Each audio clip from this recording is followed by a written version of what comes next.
Good morning, class. This is your instructor. Today I'm going to be carrying out my lecture that was left over from my last lecture that was pertaining to the practical nuances of probability and any kind of practice that is going to be related with conditional probability. So we are going to be doing it today. So let's just start with the exercise 7.4. Recall the lecture that we did. That was the last example. It was pertaining to graduates and undergraduate. I would employ a similar technique in more or less the questions that we are going to be doing today. So let's just begin with the typical questions that you are going to be receiving in the exam pertaining to probability. Even if you attend GRE, GMAT, the probability section, this is going to be something very common that you're going to be encountering. So for instance, there's a amalgam of or kaleidoscope of colors where there's blue, green, black colored marbles that you have to select from. So in this case, you first of all develop a strategy to determine how you're supposed to calculate the probability. Now what you're going to do is first of all calculate the sample space. Sample space is denoted by NS. I hope that this is clear. And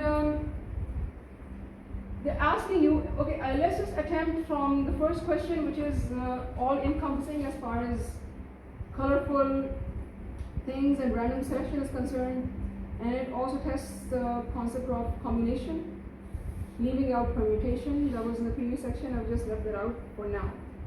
Example 1 we did was pertaining to a bag of marbles. So continuing from that same legacy, I would say, she grabs a handful at random, and there's a bag containing. So first of all, you need to know how many choices we have.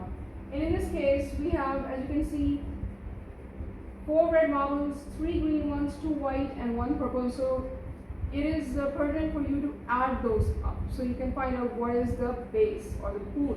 And in this case, we have 4, 7, 9, and 10. So we have 10. So in this case, the sample space would be equal to the pool, which we have 10, and the drawing that you will be making, which is in this case 5. She grabs 5 of them, so we have 10 C5. So how we calculate that? It's very simple. 10 into 9 into 8 into 7 into 6. So 1, 2, 3, 4, 5 by 5 into 4 into 3 into 2. So now you can just this is 2 and 1. So we have, let's just have a calculator calculate this for us and pause it, right? So I'm going to be calculating the remaining ones with the help of calculator.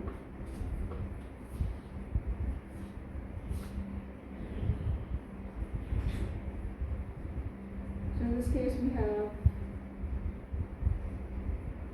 10 to 9 to 8 to 7.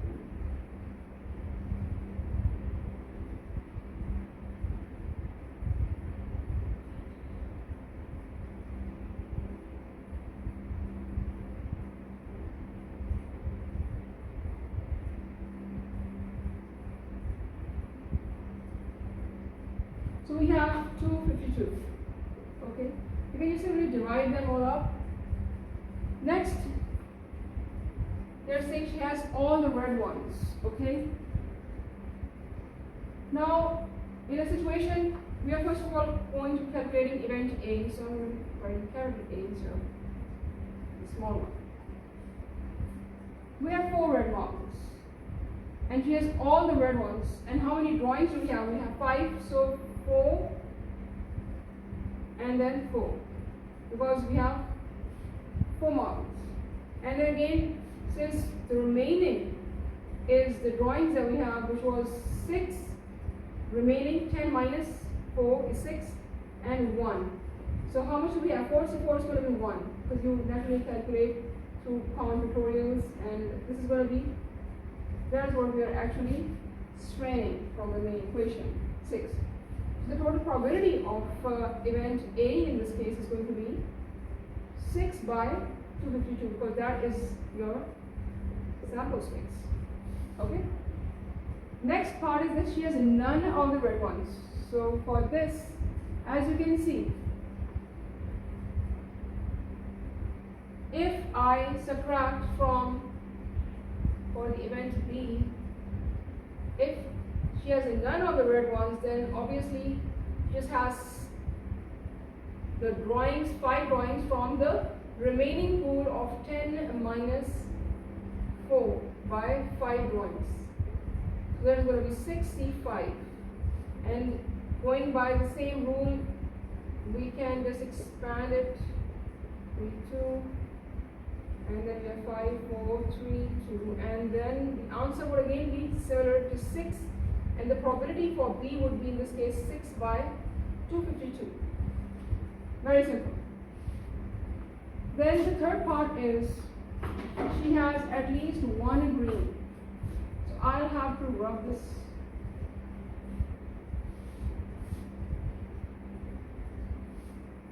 So if you have a concept where you have at least one green or one white. So okay, let's just look at question 3 in this case. She has at least one white. So now we know that there are 2 white ones. And at least one white would now mean that there's one white and then 2 white. So in order to reduce the time to calculate where there are 2 or more options, and if we can just use a better option, then we would be employing the concept of complement here. For that, let's just hope, or let's just estimate or assume that in this case we can use the concept of complement to subtract C complement from 1. So the main concept is 1 minus C complement would actually give you event C in this case. So what is C complement in this case? So let's just assume that there is no white marble. That would mean primarily that out of 10 we are going to be essentially subtracting 2 of the white ones, but we still have to make 5 drawings, right? Had there been a condition that no white marbles and drawings that reduce them, we would have actually reduced the number. So it's going to be 8C5 in this case. So let's just 7, 6, 5, 2, 4. So we have 5 into 4, 3, 2. So we have 56 options in this case. Now for 56, the total probability for the complement would actually be 56 by 252. Now for a fraction which is not simplified in the calculators that you have, scientific calculators, you have a function which would simplify this fraction into a simpler number, single digit number, which is not as big as this one. So let's, I don't have that function at the moment, but we can determine through trial and error whether we can have a smaller number. Do we have a common multiple in this case? So for 56, let's just see.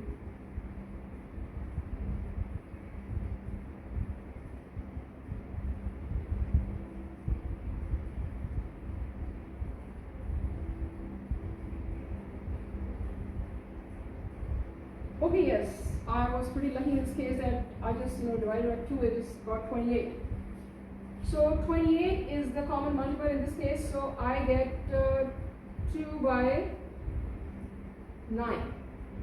That is a common fraction for complement. But when I want to calculate now C, which would be 1 minus C complement of 2 by 9 in this case. So my C would be 7 by 9 is 9 minus 2, 7 by 9. That is a fraction that we have. And you can also find out through decimal system. Next, okay, there are many parts. Let's just do something different. This is very similar to it.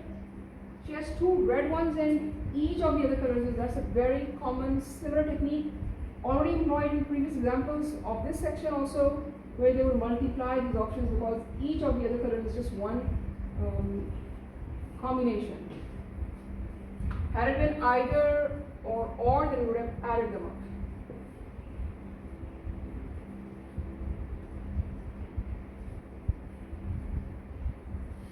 So you already know this is 252.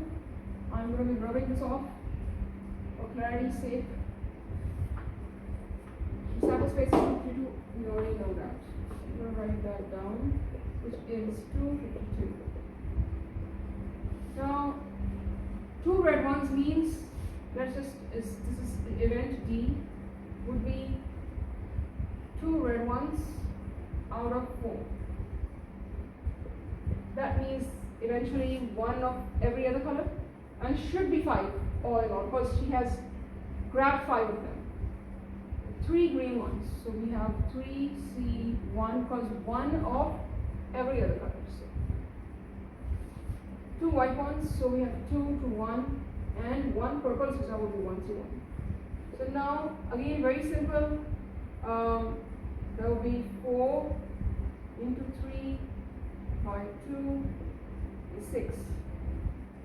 Into 3 into 2 into 1. So sometimes better to, first of all, in rough work, you can just calculate this instead of doing a hodgepodge here. So the answer is basically 6 here, so I'm just going to be writing 6. So you can just draw a column or margin and do it in rough, so it's evident to the examiner. 18, 36, that would be 36, so the probability of event D in this case would be, so see there are 2, 3, 4, 5 points in all.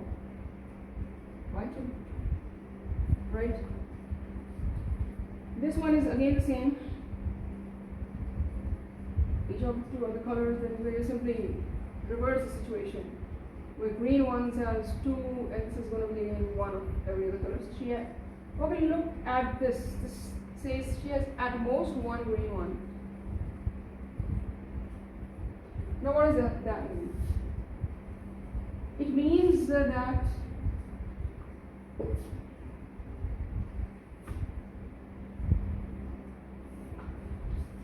either there is 0 or 1. I told you previously that if there is a concept of either or, then you can add them up. So at most can also have a complement of at least, but then that would be again something which would be computations driven. I would want that we simplify it, not use the concept of complement here, so do not get confused. But at least you can use complement because there will be at most. So that would be either no one. So for complement, you can just simply subtract for at least 1. So that means you can have 0. But at most starts with 0, right? So it's either 0 and 1. So for this, you have to add them up. So in this case, if she has 0 green one, or let's start with 0 green one. So there are how many remaining? Out of 10 minus 3, still we have to draw 5 into, added by, now 1. For 1, now you would have 3C1, so you have 3 green ones, into, then you have remaining 7 C4, because you have to make all in all 5 ones. So that would be the combination.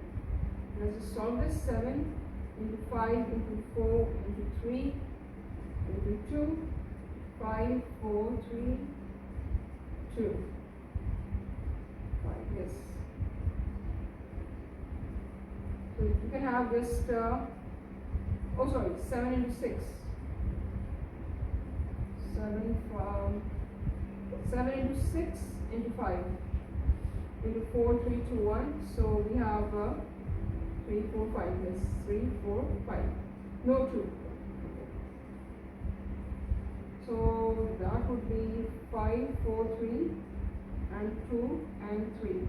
That would be 21. Basically, this is 21 plus 3 into, then we have 7 into 6 into 5 into 4, 4, 3, 2, and 1. And I will cancel this. We have 35 into 3. We have 105. So plus 105. And that would be 126. Okay? But the probability of this event, E in this case, let's just say this is probability would be, this is N of E. So the probability of E in this case would be 126 by 252 our sample space, right? So this is how you're supposed to be calculating all these. It's pretty simple.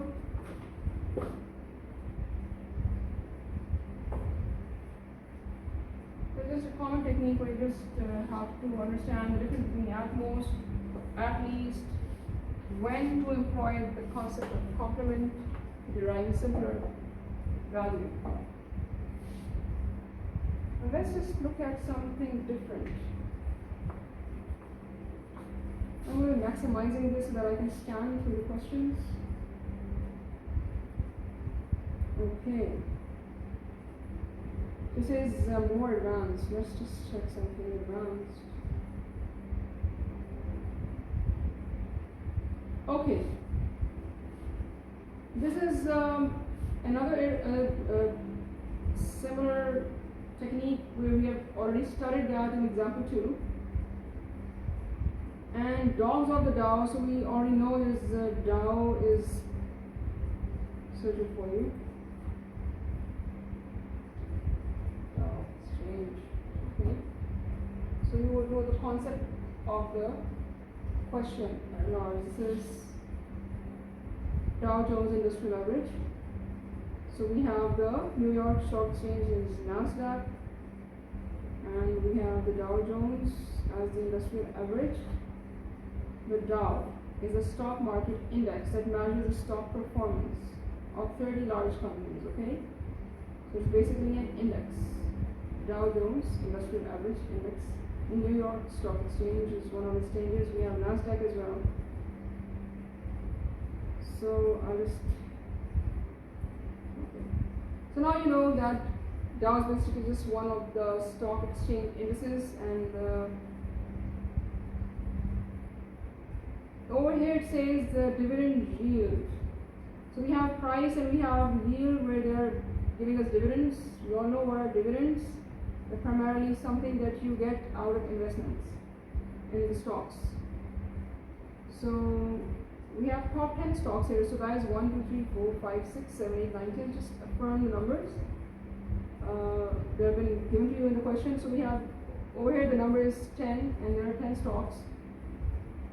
Now, what are they primarily asking us? So, question 11, okay, 10 was this one. So, 11 says if you selected 2 of these stocks at random. So, we have the pool of 10 where you make a random selection of 2. And notice that they're saying random. What is the probability that both in your selection hand had yields of 3.75% or more? So, in the first case, we're going to be finding out an S, which is the sample space now. And S would be 10C2. That would be 10 into 9 by 2 into 1, 45. Okay, so just 90 by 2. It's very simple.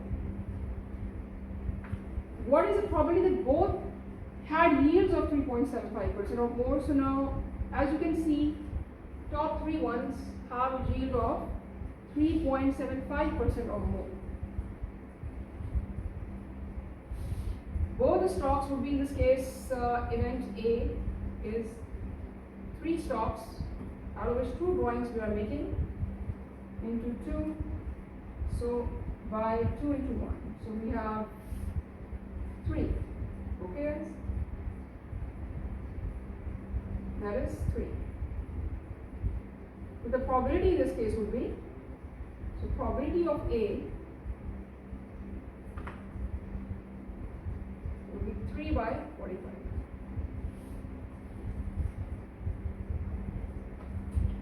That was pretty simple.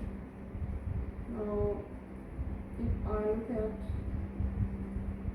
I should be doing this question. Okay, let's just go for another one. So if you selected 3 of these stocks at random, alright, okay, now that changed the selection. So we did 10C2 because they told us that there were 2 selections, okay? But now here they're telling us that there are 3 selections. You recall, they said 2 of these stocks at random you selected.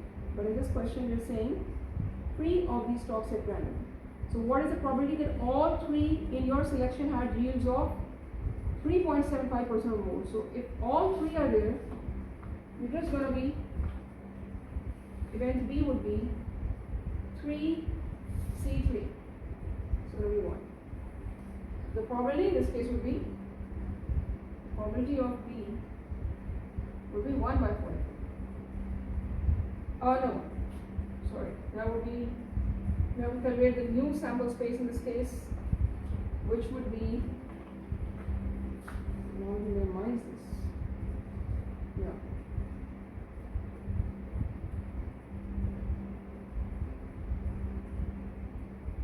Now it can no more be 45 because this sample space will also change. Okay, so this is just, I would just say S1 would be, or T10C3, that would be,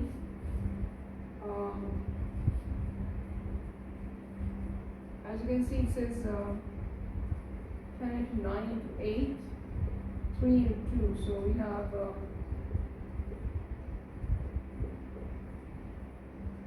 120. So that will be divided by 120 in this case, okay?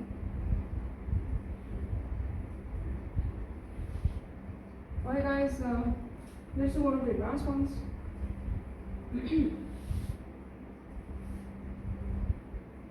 If your portfolio included 100 shares of PFE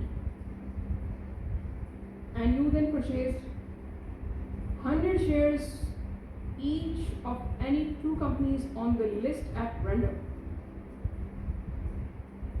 Alright guys, I forgot to mention 7.4 exercise of chapter 7 pertaining to probability, and this is conditional probability, and the book is Finite Mathematics by Stefan, Waner and Costinoble, 7th edition.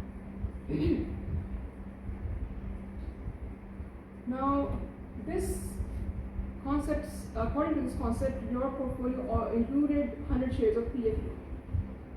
Let's see what is PFE here. Okay, this is Pfizer. PFE is the quick one. And you then purchase 100 shares of, again you made another drawing where you purchase 100 shares of any 2 companies on the list at random. Now you have 2 drawings other than the 100 shares that you have. So find the probability that you ended up with a total of 200 shares. Now what they're trying to tell you is that you have 100 shares, then you're going to be making 2 drawings at random. Okay, this is at random. You have to find the probability that out of those 2 drawings, you end up with another 100 shares of PFE, so that total becomes 200. So in that case, if you have drawings, you already know that PFE is just one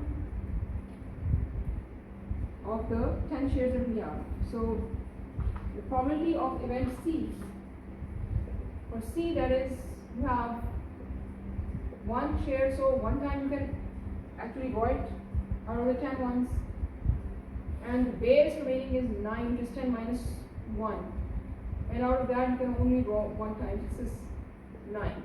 Okay, so 9 out of the total drawings of 45. Now you're going to be taking this one because you have 2 drawings again. So 95. Okay, that will be 0.2, right? The probability in this case is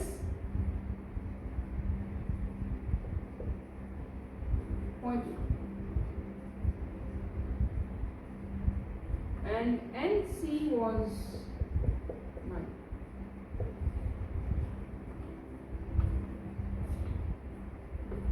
Okay guys, let's just do something different. We look at examples, and in previous sections also if you like to have the book with you, and concepts are similar to this. If you have any problems, you just put them down in the comment section. Okay, I would like that typically you do the first 20 questions, out of which I've done a few for your understanding. Okay, test one. This is a test has 3 parts. Part A consists of 4 true-false questions. Part B consists of 4 multiple choice questions with 5 choices in each cases.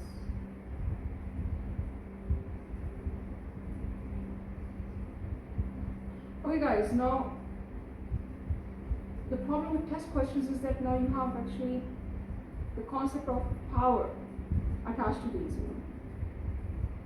So the power concept says that if you have branched, like one is the head and tail that we've done previously, but for a single option you have branched concept involved. So for instance, if you have like this one, true and false for every option.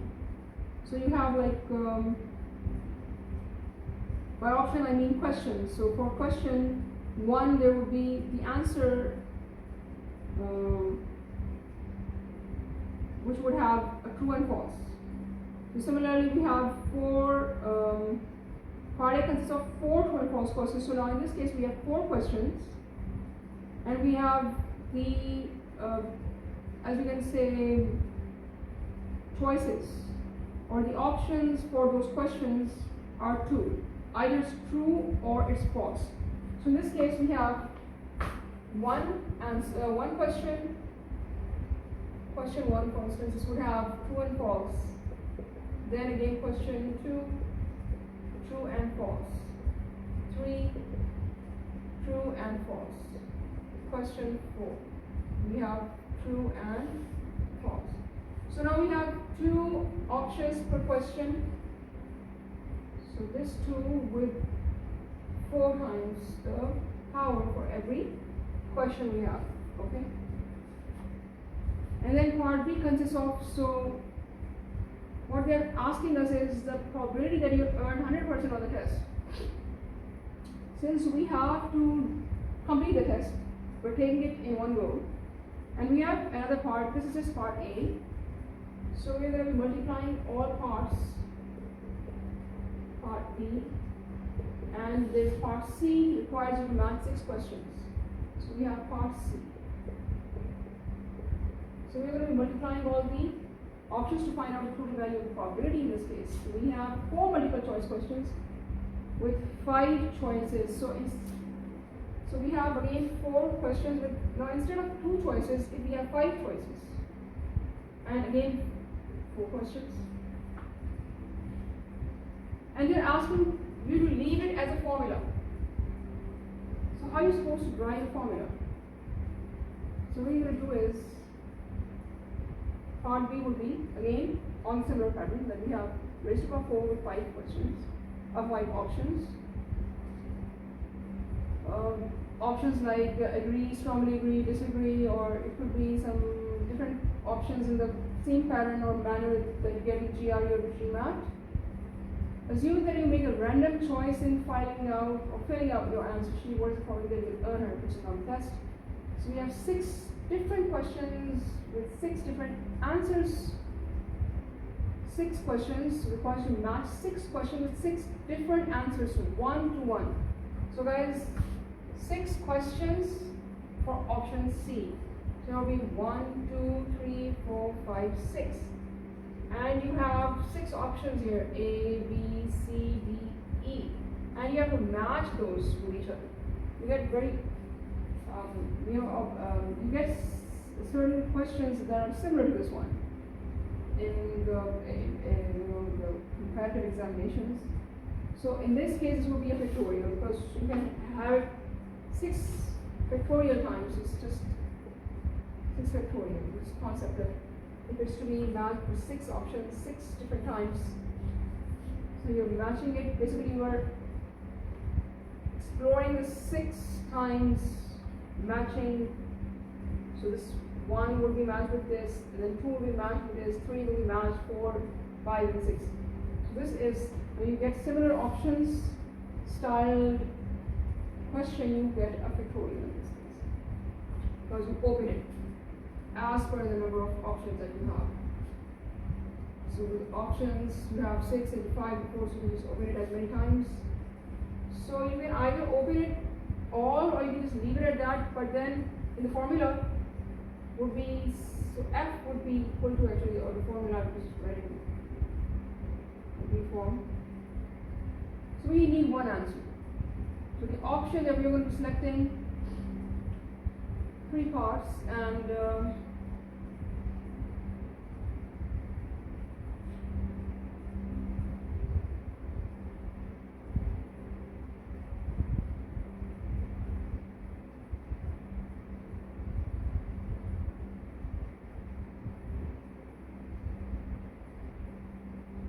okay, the probability in this case would be 1 by 2 raised to power 4 into 4 into 6 factorial, because the answer that we are going to get is assuming that it could be just one out of every question that we do, there should be one option that is true. So for every question, 1 is true, so we have 1 here. Because we have to choose one answer from the first question. So this will be 1C1. So this is 1C1 by this. This is the total formula that you'll be having. For every question, you need to select one at a time. So only one will be correct per question. So it's 1C1. Choose one question for choose one answer for one question. Then we have okay guys, we have 19th and 20. So I've asked you to do 20 questions, 23 questions. This is a poker question. Poker would actually mean that we have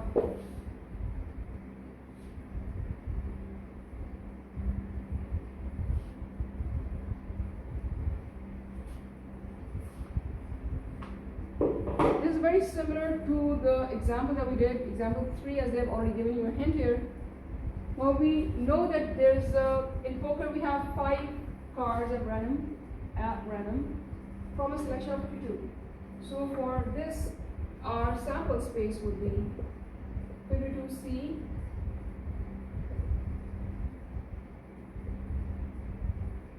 that would be 52C5.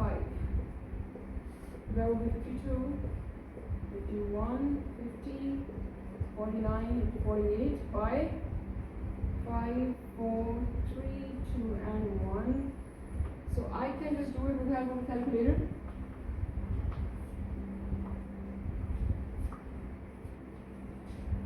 So we have 2 into 51 into 50 into 49 into 48. Then we have 3, 1, 1, 8, 7, 5, 200 by 5 into 4 into 3 into 2, 120. So that would be 3, 8, 7, 5, 200 by. Guys, you get 2, 5, 9, 8, so 2,598,096 options. Okay. Now then, this is the total sample space we have.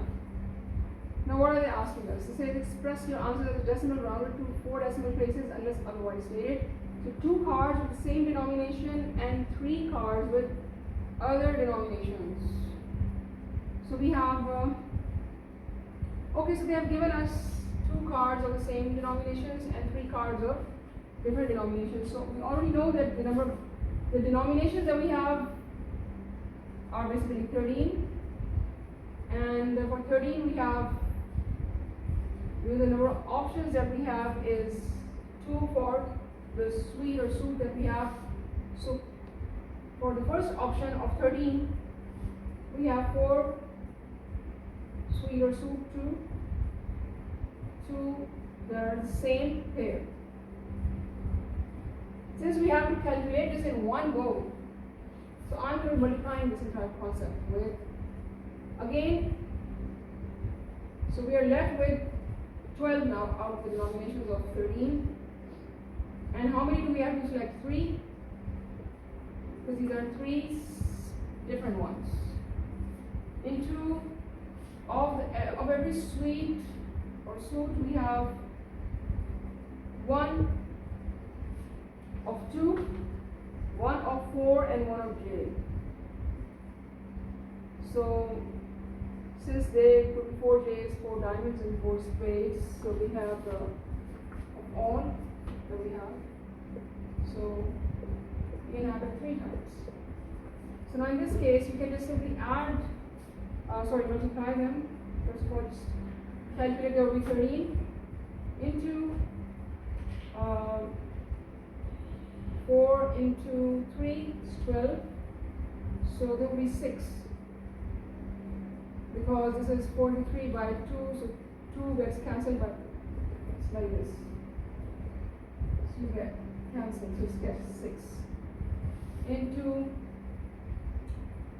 12, okay, I'm going to bring it rough, so 12 into 11 into 10 by 3 into 2, 4, 2, so that is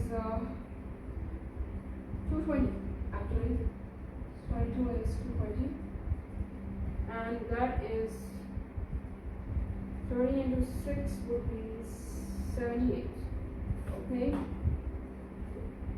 So that will be 78 into 220 into 16 into 4 is 64. So now it says 64 into 220 into 78. And you have 1098 240. So the probability of event A, this is NA.